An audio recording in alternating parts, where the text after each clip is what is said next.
এৰি থৈ গ'লেও হয়তো ইমান কষ্ট নহয় যিমান কষ্ট এই আপোন মানুহজন সলনি হৈ গ'লে হয়। কষ্ট তেতিয়া হয় যেতিয়া সকলোতকৈ কাষৰ মানুহজনে অবিশ্বাস কৰে।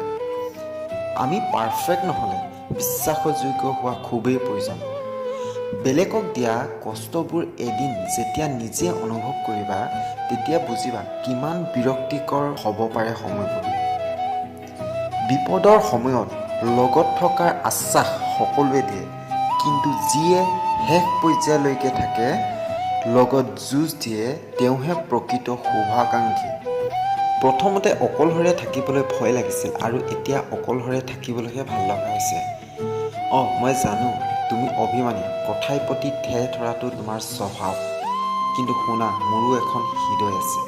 বিচ্ছেদৰ যন্ত্ৰণা তুমি কি বুজিবা? সৰাপাতক সুধি চাবা, নিসংগতাৰ সৈতে যুঁজি যুঁজি কিদৰে জহি খহি যায়। জীৱনত কিছুমান প্ৰশ্ন থাকে যাৰ উত্তৰ কেতিয়াও পোৱা নাযায়। কিছুমান ভুল থাকে যিবোৰ কেতিয়াও শুধৰাব নোৱাৰি, আৰু কিছুমান কষ্ট থাকে যিবোৰ কাকো ক'ব নোৱাৰে। চকুলোবোৰ শৰতৰ নিয়ৰ হৈ সৰিছে, আকাশ কি মাটি সকলোচোন খালী হৈ পৰিছে। নাজানা জীৱনে কিহৰ হিচাপ লৈছে, যিবোৰেই এতিয়া দূৰত্ব বঢ়াই গৈ আছে।